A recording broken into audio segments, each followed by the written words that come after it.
Good morning. Unlike the previous speaker, I'm a lousy speaker, so I need slides. Sorry about that. So I will try to give our vision on energy management because maybe you don't know KNX. I could make a poll amongst you who know KNX or don't know KNX. But we don't have time for that because it's a keynote, so it's like speed dating, and this in a chapel. KNX has been around for 30 years and has been doing home and building automation. And home and building automation, I will try to explain you that I think home automation is key towards the energy transition. I had made quite an agenda. I will skip that and I will go straight to business. In our eyes, and I think after my presentation, I hope you are convinced that making the energy transition is a challenge. If you look at how people live or used to live in their home, and unfortunately we do have to agree that a lot of people still live in this way in their homes. So I have selected this a bit older couple, 50 plus, about my age. They live in this home. Probably it's a bit more upmarket, not so run down as this one, but in an older house. And they've got this to make sure that they have hot water for shower and or bath, and also to heat their house during the winter, in Europe at least. And possibly they have this fancy car, an old-timer, still using fossil fuels, and they love to cook on gas. I mean, they don't want any fancy stuff, they love to cook on gas. A lot of the houses today, even if they are inhabited by younger people, they still look a lot like this. How would a typical home for younger people look like? So this young couple wants this kind of house. They want a modern house, and they want a lot of things in there. I'm going to fill the slide with all the things that modern people want in their home, and that's quite a bit. And because of the electricity transition, we add a lot of elements to this home. So a modern home, we don't want any gas, please. This is old stuff. We want a heat pump. We want, for producing hot water, we want solar panels to produce this hot water. We want electricity produced by the sun, so we've got an inverter and we've got solar panels on our roof. We've got an e-car. You don't buy, I mean, I've got one colleague, he's ridiculed in the staff because he recently bought a diesel car. When we've got surplus energy, we don't want to give that away to the grid. We want to save it so that we can use it later on ourselves. Our own produced electricity, we don't want to share with the grid. Because we've got also fancy equipment in the home that eases our lives. We've got plenty of home appliances in our home. We've, of course, because we've got solar panels, we've got a smart meter. We've got smart lighting, color lighting. We want to heat or cool our rooms individually. We don't want a central room thermostat in the living room controlling everything. We've got sun shading. We've got, of course, we have a mobile phone. Of course we have. We've got audio-video devices in our home. We've got an alarm system in our home. We've got even smoke detection and or fire control. So I could go on for a couple of minutes still. I don't have these minutes, but I could even fill this slide even more. So you do have to agree with me that the electrification adds even more elements to an already complex surrounding your home. And it is counterproductive when all applications are working independently from each other. So if I've got, I already mentioned it, if we produce surplus energy and we have a battery, then we want to store our energy and use it, especially when energy prices are high, because it's our own electricity. We want to charge the car and we want to do the washing up at best with our own produced electricity. We want to heat and cool the home where and when we need it. If we're not home, we don't need heat or we don't need to cool the home. And I want heat in the bathroom between 7 and 8. I don't need it between 8 and 12. I want to link, no, I don't want to link. It's simply linked. The home is linked to the internet. And it can even collect data from the internet. For instance, the internet provides me services that I know what kind of weather it will be. So I can lower the blinds on a hot day to lower the energy needed to cool down the home. And I can move the blinds up during the winter days to lower the energy needed to actually heat the room. We can also ask, we want to ask the devices to be ready by a certain time. So when I go to work, I want my car loaded with energy, my energy. I want to avoid peak consumption because peak consumptions, so I don't want all devices to act simultaneously and try to grab this energy that is there. I don't want too many active devices because peak consumption is expensive. And I want, when I turn on the alarm, I want to put the house in standby mode so that it does not consume energy unnecessarily.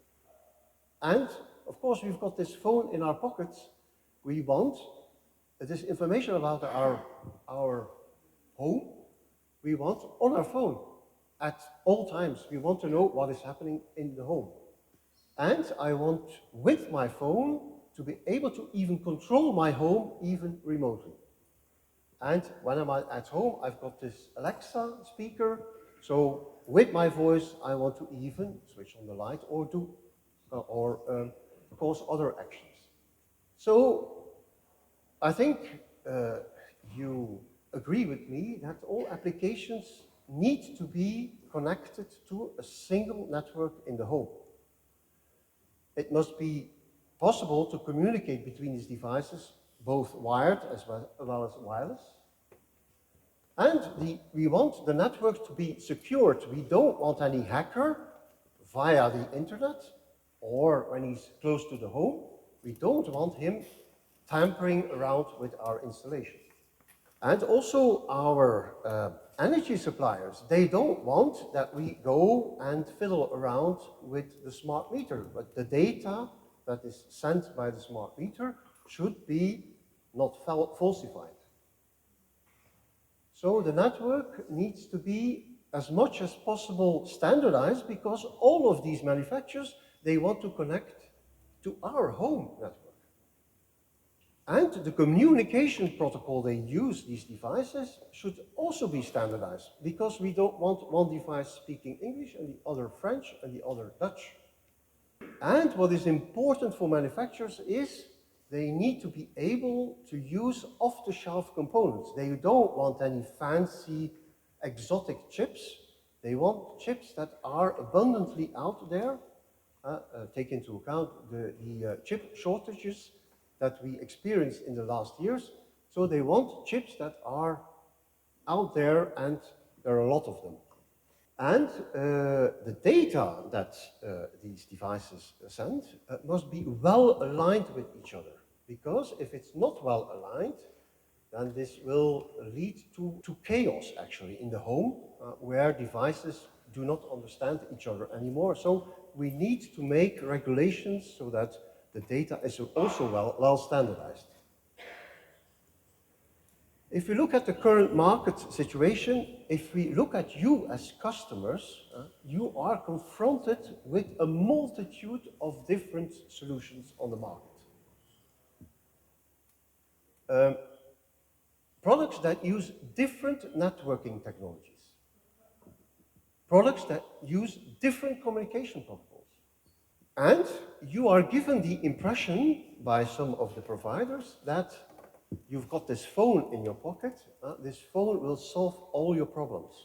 So this whole network you will be able to manage yourself. Or even worse, the manufacturers tell you, we've got this fancy product, you plug it, it works. Immediately it connects to everything in your home. Believe me, this is fantasy today. It could change. And also, please beware, as consumers, all equipment manufacturers, they have an own commercial interest, which is fine, I think. They all have to make money. And manufacturers, they want to distinguish themselves from their competitor. If they are the same as their competitor, as regards functionality, then they are exchangeable. So they have, again, a commercial interest to differentiate. And also think of technology 5 years ago, and think of what technology could look like in 5 years from now. This will be completely different. So if we standardize the way a heat pump communicates now, this may be ridiculous in 5 years from now. But it is very important if, as a manufacturer, you put something on the market, and this needs to be in this home network of yours, that it is backwards compatible. It remains backwards compatible. Because in 5 years from now, you may have the money to add something else to your home network, and you want it to be compatible still. You don't want to rip out the whole thing again and install the newest technology. So what has KNX been doing to try and remedy many of these problems in the market? We have been around for 30 years. Some may say, oh, this is an old technology, forget about it.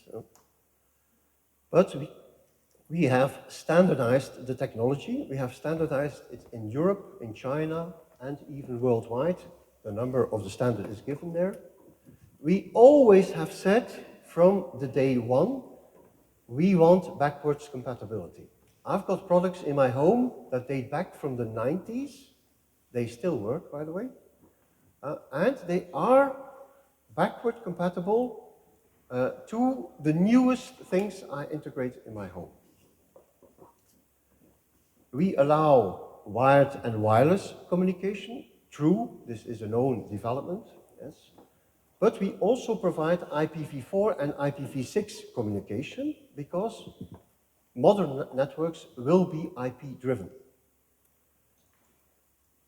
And most important is that we say small installations, we think people can still manage that on an app. But when it comes to bigger installations, I think we all need, even the techies amongst us, we may need a little bit of help from a professional installer.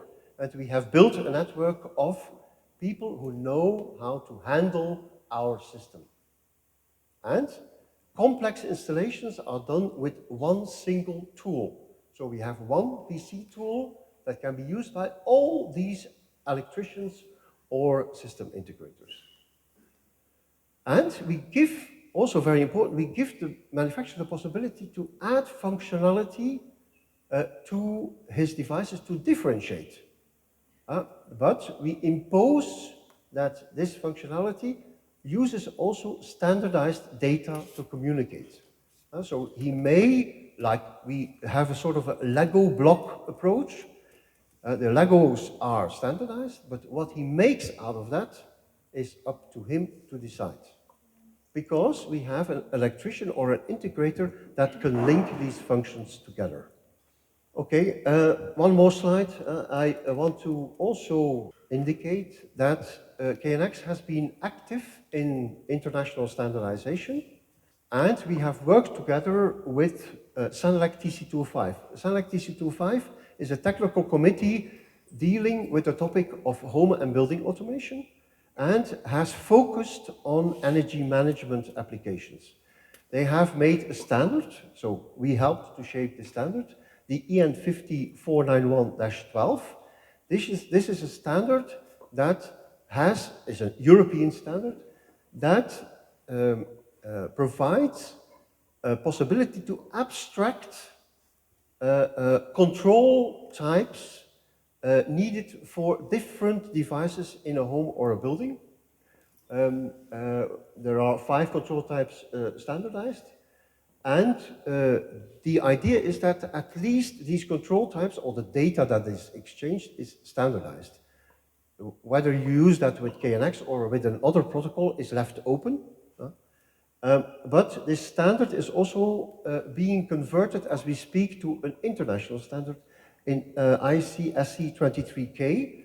So also this standard is likely in the next year to become also the first true energy management standard worldwide.